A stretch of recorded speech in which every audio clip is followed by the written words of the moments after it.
Yo, what's good everyone? OJ here. Welcome to another video. Today we've got some awesome information for you guys, so let's go ahead and get right into it. And we are starting off with firmware 6.0. The Nintendo Switch Online is officially out for everyone to go out there and update their systems and purchase if they want to. Try out the free trial, get into some of the stuff that they've released there, the NES games and all of that. And it's not the end of the world. Like, everybody's still here and everything, but there are some new features that were not detailed in the recent Nintendo Direct, and it was funny because some of the users in my video like, hey OJ, like, how are you confident they're going to add anything else to this service when it's been like a year or whatever that they delayed it and they didn't add anything? Well, here you go. We actually have Nintendo Switch version 6.0 introduces digital game sharing across multiple systems. So this is something that was added into 6.0. Apparently it's not part of the Nintendo Switch Online service, but it's still part of what they're trying to offer and what you need to be connected online in order to access certain things. But there is digital game sharing. Now it's a little weird, and I'll be honest guys, I don't quite understand everything because there's a lot of confusing type of things that they put up. But after I kind of looked at it, kind of broke it down, went over the key points, shout outs to Nintendo Everything for kind of breaking things down a bit. I was like, okay, that's how it gets it. So it's pretty much like a primary console and secondary console type of thing, and based on what you're doing on the primary console, that's what the other consoles have access to or not, and they have to kind of check in online to see if it's validating the game if you want to share across a different system. So let's go ahead and get into a little bit more about this and what you guys can expect from the 6.0 digital game sharing. So today's Nintendo Switch update has introduced some new functionality and features, and one of those worth highlighting is definitely this game sharing across multiple systems. Now, once you connect to the eShop, you can designate a Switch system as a primary console. This is just like PlayStation 4 or the Xbox One, I think, but I know for a fact PlayStation 4 because I had to do this in order to access some of my stuff from my living room to my game room. So other units can act as a non-primary console. If the primary console starts playing a game, the person with a non-primary console will have to stop. Additionally, the non-primary console needs to be connected to the internet in order to access those games, to validate it, check to make sure that it's not hacked or whatever the case is. Then they can jump into the game if they want to play it. Now, Nintendo has shared a little bit more information on this, and you guys are going to see some diagrams as well. So the first time you use your Nintendo account to connect to the Nintendo Switch eShop, the Nintendo Switch console you use will be activated as a primary console for your Nintendo account. After you have designated your Nintendo account's primary console, you can still link that account to other Nintendo Switch consoles, but these consoles will not be activated as the primary consoles. So here are some more of the key points, guys. You can have one primary console at a time for your Nintendo account. The first Nintendo Switch console used to connect to the eShop on the Nintendo Switch will become your primary console. While using the primary console, any user account on the console can play the downloadable content you have purchased. While using the primary console, you do not need to have an active internet connection while playing downloadable software. An internet connection is still required to use online features or games which require a subscription service. You can change which Nintendo Switch console is your primary console, but you must first deactivate the current primary console. So this is very much like PlayStation 4 in that way. So the non-primary console, let's go over some of those key points there. A Nintendo account can be linked to the Nintendo Switch consoles that are not designed as a primary console. However, some functionality differs from when a Nintendo account is being used on a primary console. While using a non-primary console, you can still use the Nintendo account to access the Nintendo eShop, purchase and download software, and under certain conditions, play your downloadable software. While using a non-primary console, you must have an active internet connection to play downloadable content. If you lose your internet connection while playing downloadable content on a non-primary console, your game will pause after a certain amount of time. However, once you connect online again, you'll be able to resume from the point you left off. While using a non-primary console, downloadable content can only be started when the user purchased the content. When using downloadable software on a non-primary console, your game will pause if Nintendo account is used to access downloadable software on any other Nintendo Switch console. So I think on other systems, like if you sign in at the same time, there's like an error that pops up. So if you're trying to access stuff at the same time, there's like an error that pops up. It's very similar to this, but they just pause the game if something kind of goes on, or if two people go in, or if you lose your internet connection, because I'm guessing it's validating as it goes on. I'm not really sure, but either way, this is a brand new feature that's been introduced introduced into version 6.0 that apparently you don't need the Nintendo Network Online or the Switch Online in order to access. So that's a good thing, that you're going to be able to have game sharing across multiple consoles. That's a good thing. That's what some people wanted. It's not quite as robust maybe as some would have thought it could be, but at the same time, it's still a new feature that nobody expected Nintendo to do even at this point. Nobody was saying, hey, when are they going to do game sharing? Everyone's just been talking about voice chat and messaging and things like that, and game sharing kind of went off the radar for a while because game sharing's been around for a bit now, and the fact that Nintendo's finally jumped on with this is actually a good thing. Now, it could get better. I mean, I know the whole online internet connection thing, that might be a little bit of a bummer for some, especially if you don't have an internet connection where you're at,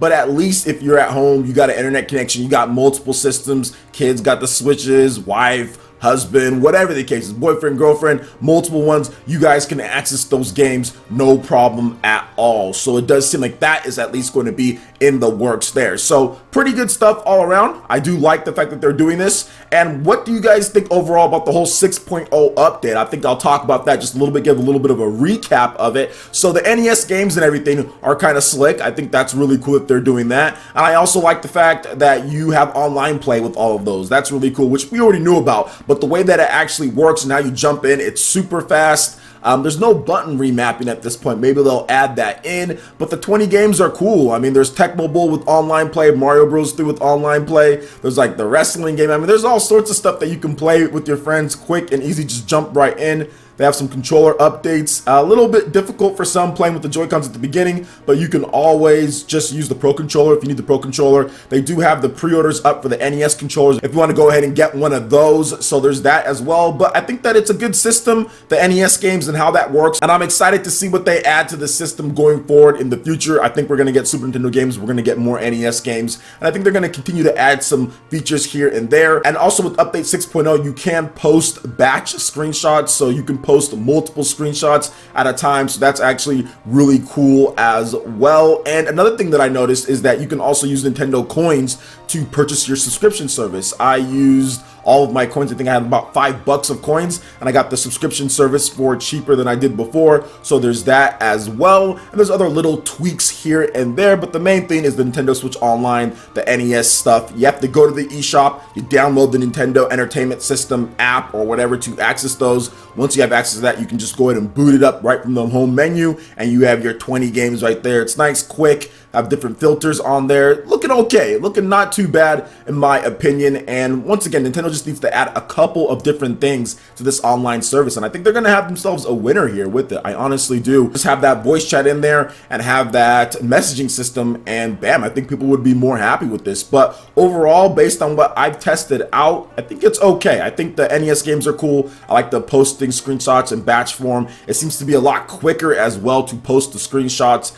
and everything, and the controllers got updated. It seems like they're a little bit more responsive and stuff too. So this is good. This is good overall. I'm enjoying my time with the Nintendo Switch Online that I've played, just a little bit that I've played so far, and I think it'll get better. But once again, just a couple more things, Nintendo, and you got yourself a winner right here. Just a couple more things. The game sharing, that's a nice surprise on there, and if they just add those things like I talked about, I think people are going to be a lot more happier with the service overall. But I saw a lot of people playing NES yesterday, and it was great. So what do you guys think about this whole service with the NES games and everything like that, cloud backups, all this different stuff, which I'll have a separate video talking about, kind of going through my experience. I did record some footage, so we'll talk about that in a separate video. So what do you guys think about this? Let me know your thoughts in the comment section below. All right, and moving into the next topic here. Sony has announced the PlayStation Classic, and it will officially launch on December 3rd. This features 20 classic titles, including Final Fantasy VII, Tekken 3, and more. So Sony Interactive Entertainment has announced the PlayStation Classic, a miniature games console that mirrors the look of the original PlayStation and comes preloaded with 20 games. It will launch in limited quantities on December 3rd in North America, Europe, and Japan for $99. So it's actually more expensive than what we've seen from other micro consoles out there. So the design of the miniature console resembles the original, including the button layout, 2 included controllers, an outer package. It is 45% smaller on the sides and 80% smaller in volume than the original console. It includes an HDMI cable for connecting external displays and a USB cable which needs to be connected to a commercially sold USB AC adapter for a power supply from the plug.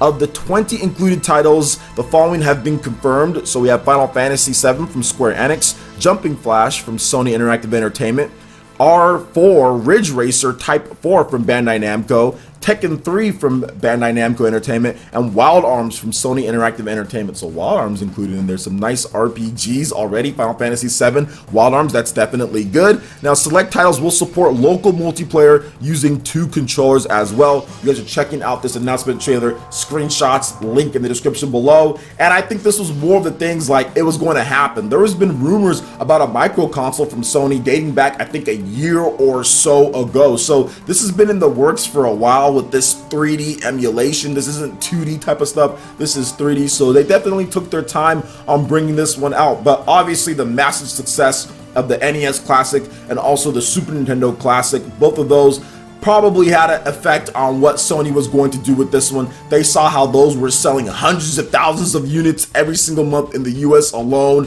millions of units total, and said, you know what, we've got classic games, we've got an iconic system too with the PlayStation. Let's go ahead and release our own micro console and let's make some extra money as well. I think this will fly off the shelves at $99. I'm probably gonna go out there and pick one up. I mean, Final Fantasy VII, I'm not really gonna be into that just because we already got Final Fantasy VII coming on the Switch, but Wild Arms is definitely something that I want to get into. And then also Legend of Dragoon. I think that they really need to put Legend of Dragoon in there. I'll probably pick it up for sure day one. I will pre-order the bad boy. If there's Legend of Dragoon on there, I will definitely get it, but if there isn't, then maybe I'll have to wait. But it's going to be limited quantities. Once again, these things aren't something that you can just push out, mass produce, all of a sudden have like 5 or 10 million of them day one, no problem in one area, then have like another 15 million for the rest of the world. It's a lot of stuff that you have to manufacture and put together. It's not as easy as some people think, and Sony already told you it's limited quantity. So just make sure you guys know that, you know, and if there are shortages or anything, I want to make sure that I hear articles talking about Sony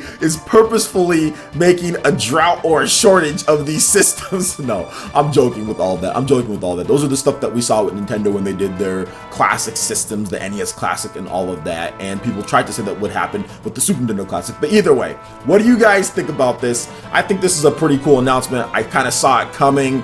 I don't think that this wasn't not going to come after the success of the NES Classic and the Super Nintendo Classic. Nintendo did so good with that. Sony saw that money. Obviously, they're going to put out their own thing. Like, we're going to see that. And I think we're going to see a PS2 Classic one of these days as well. So what do you guys think about this PlayStation Classic coming December 3rd, $99? Let me know your thoughts in the comment section below. All right, Ninja, that wraps it up for this video here. Go ahead and check out the links in the description below. We got Facebook and Twitter. Go ahead and give us a like and a follow on our social media. Really helps to spread the content of PlayerEssence across the internet and just to YouTube. Hit that like button if you did like this video. Lets me know you guys want more content like this going forward in the future. And subscribe to PlayerEssence for the latest RPG, Japanese, and Nintendo gaming news.